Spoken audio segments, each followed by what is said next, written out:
Olá, irmãos, a paz do Senhor Jesus.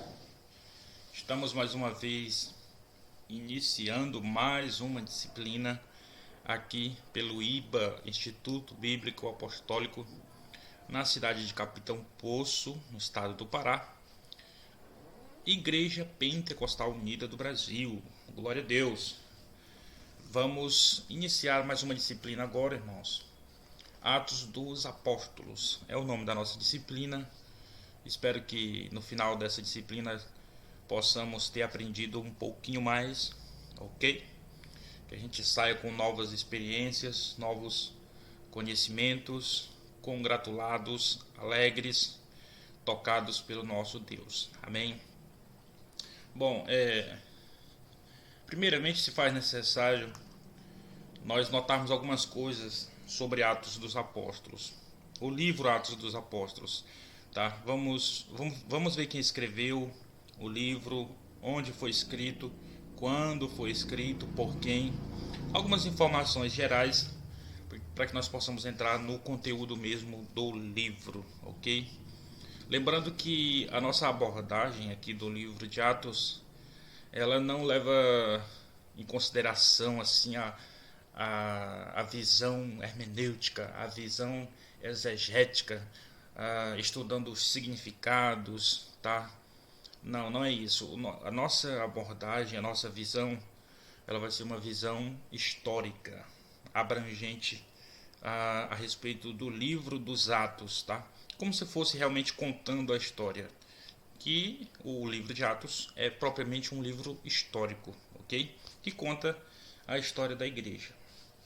Então, para um estudo mais aprofundado sobre os significados, sobre a interpretação de versículos, de palavras, isso é objeto de estudo para outra disciplina, ok? Muito bem, então, quem escreveu o livro de Atos dos Apóstolos?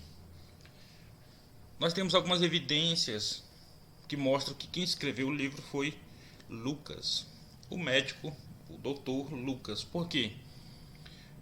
Se a gente comparar o Evangelho de Lucas com Atos dos Apóstolos, nós vamos perceber pelo menos 50 palavras que são comuns e que só são encontradas em Lucas, no Evangelho de Lucas e no livro de Atos dos Apóstolos, o que nos leva a crer que foi a mesma pessoa que escreveu os dois livros.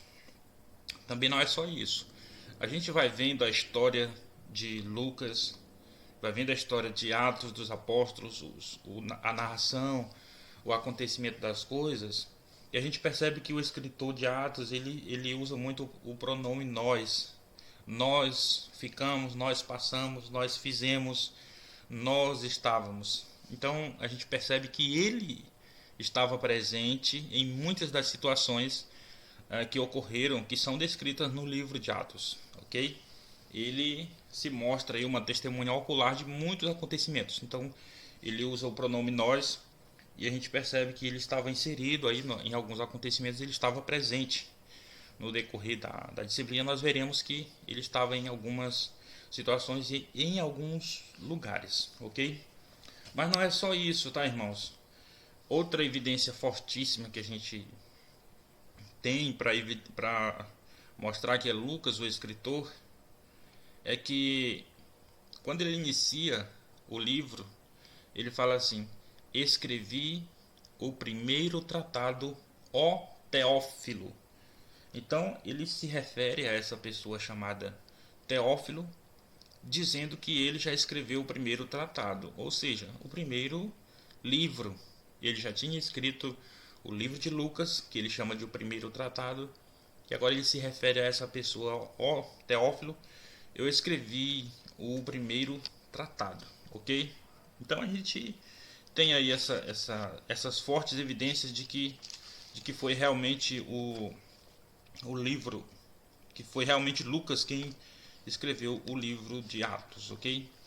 E agora, se eu te perguntasse quem foi o autor, você já sabe que foi o Espírito Santo quem escreveu, foi o Espírito Santo quem inspirou toda a Bíblia. Todas as palavras são as palavras de Deus. Amém? Lucas foi escrito por ele, mas foi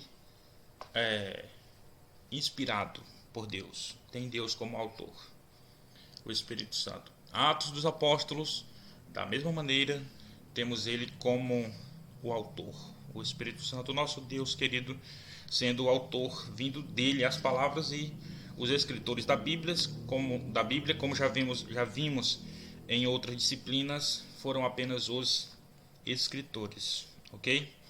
O livro ele data mais ou menos de 28 ou 29 depois de Cristo, e ele se encerra mais ou menos em 63 depois de Cristo. A gente tem uma referência no grande incêndio de Roma, no ano 64. O livro ele não faz qualquer menção sobre isso. Então a gente tem uma ideia de que foi concluído pelo menos até o ano 63. Porque um incêndio a Roma foi um acontecimento muito expressivo, um acontecimento muito importante. Então supõe-se que o escritor ele poderia ter citado poderia ter feito alguma referência a esse acontecimento, tá? No ano 64. Então o período do livro data de mais ou menos 28 ou 29 depois de Cristo até o ano 63 depois de Cristo. É o período da escrita, ok? Agora eu vou te levar aqui para o slide. Você vai prestar atenção comigo aí, tá bom?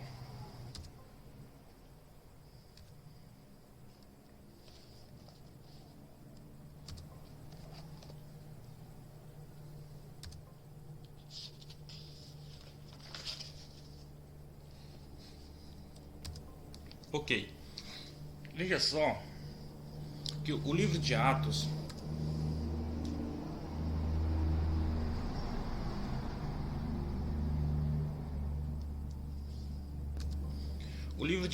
irmãos, ele é o livro que conta a história da igreja. Nos evangelhos nós vemos Cristo anunciando o seu evangelho. Nós vemos Cristo dando para eles uma grande comissão. Nós vemos Jesus entregando para eles uma grande missão de ir por todo o mundo e pregar o evangelho. Cristo, ele dá essa missão para os apóstolos, e em Atos é onde a gente vai ver o cumprimento dessa missão, o cumprimento, a execução dessa ordem. Jesus disse: ide por todo mundo, pregai o evangelho a toda criatura. Ok? Então o livro de Atos ele é uma ligação entre os evangelhos e as epístolas. Nos evangelhos nós temos a grande comissão, a grande ordenança, o ide. Em Atos nós temos o cumprimento disso, as histórias a respeito do cumprimento da ordem. Jesus mandou, eles obedeceram, e todos os fatos que aconteceram, eles são narrados aqui em Atos dos Apóstolos. Depois que eles pregam, que eles estabelecem igrejas, que eles estabelecem crentes, comunidades cristãs, a partir disso aí é que virão as cartas, as epístolas, porque já tem igrejas estabelecidas, aí as cartas são para essas igrejas que estão estabelecidas. Portanto, Atos dos Apóstolos ele é uma ponte, tá? Ele é uma ligação aí entre os evangelhos e as epístolas. Se a gente for olhar bem o livro e ler ele completo, do capítulo 1 até o capítulo 28, nós vamos perceber algumas coisas interessantes, tá? Nessa primeira aula a gente vai ter essa noção mais geral, e a partir da segunda aula a partir da lição número 2, a gente vai ter uma visão mais específica das passagens bíblicas. Nós percebemos que o livro ele é basicamente dividido em duas seções. A gente vê um livro de Atos narrando histórias em Jerusalém e na circunvizinhança, e a gente vê um livro de Atos tratando da igreja nos confins, vamos dizer assim, nos confins da terra, em regiões mais longínquas, mais afastadas dali do centro de Jerusalém. Então nós vemos uma igreja em Jerusalém nós vemos atos da igreja em Jerusalém e na circunvizinhança, e vemos a obra da igreja, a obra do Espírito Santo através dos apóstolos em regiões mais afastadas, ok? Aproveitando, a gente poderia chamar esse livro também, seriam nomes bem dados, como Atos do Espírito Santo, porque era o Espírito Santo quem estava agindo, ou Atos da Igreja, porque Atos vai contar o início da igreja, vai contar os atos da igreja no início, chamando assim de igreja primitiva, certo? Então, Atos dos Apóstolos, Atos da Igreja, Atos do Espírito Santo seriam nomes bem-vindos aqui para esse livro, ok? Se nós formos observar também, se você ler em Gálatas, no capítulo 2, no versículo 7 até o 10, Paulo ele diz que Pedro se destacou entre os da circuncisão e ele, Paulo, se destacou entre os da incircuncisão. O que é isso? Ele está dizendo que Pedro é o apóstolo dos judeus, ou seja, o destaque de Pedro está para os da circuncisão, para os judeus, para Jerusalém, circunvizinhança. E ele, Paulo, se destacou entre os da incircuncisão, ou seja, aqueles que não eram circuncidados, que não eram do judaísmo, que não tinham ali aquela raiz judaica monoteísta, que eram gentios, tá? Então ele se destaca, Paulo se destaca entre os gentios, aquele povo mais de longe, da Grécia, da Ásia, enfim, daquelas pessoas que não tinham a cultura judaica e nem a crença no único Deus, Deus verdadeiro, ok? Assim, isso não quer dizer que Pedro não pregou para nenhum gentil, e muito menos que Paulo não tenha pregado para um judeu, tá? É apenas o destaque da pregação, o destaque do ministério, a ênfase na obra, tudo bem? Para deixar isso bem claro. Olha só, durante o estudo de Atos e durante a leitura também, a gente vai perceber que são citadas muitas cidades, muitas regiões, províncias, certo? Mas se a gente fosse dividir assim nos principais centros geográficos, nós poderíamos citar 4. Isso tem na nossa lição número 1. E a gente pode citar Jerusalém, obviamente, que é o centro principal, onde inicia a igreja. Podemos citar também Antioquia da Síria. Por que Antioquia da Síria? Porque tem outra Antioquia da Pisídia, que é mais afastada dessa Antioquia da Síria. A Antioquia da Síria é mais próximo de Jerusalém do que Antioquia da Pisídia, que é mais afastado, já indo em direção à região de Éfeso, mais longe, tá? Ok. E também podemos citar o próprio Éfeso, como acabei de falar, outra região. Muitas histórias são contadas em torno de Éfeso. Também poderíamos citar Roma, que é a capital do Império Romano, que é para onde Paulo faz a sua terceira viagem missionária, onde é tratada já nos últimos capítulos de Atos dos Apóstolos e onde provavelmente o apóstolo tem encerrado o seu ministério. Então anote aí que é questão de prova. Quais são os 4 centros geográficos principais nos quais giram a história do livro de Atos dos Apóstolos? Jerusalém, Antioquia da Síria, Éfeso e Roma. Tudo bem? Tudo bem. Então vamos passar mais um pouquinho para frente. E já para a gente concluir aqui essa lição número 1, tá ok? Nós vamos fazer apenas um resumo aqui. Volte aqui. Isso, vem aqui para mim agora novamente. Vamos fazer um pequeno resumo aqui do que nós falamos aqui nessa lição número 1, porque foi mais uma abordagem geral do livro, como ele está dividido, quantos capítulos ele tem, quem escreveu, aonde foi escrito, né, quem é o autor, quais são as principais regiões que o livro trata. Essas são as principais coisas daqui dessa lição número 1, para a gente ter uma noção, digamos assim, mais geral do livro, tá bom?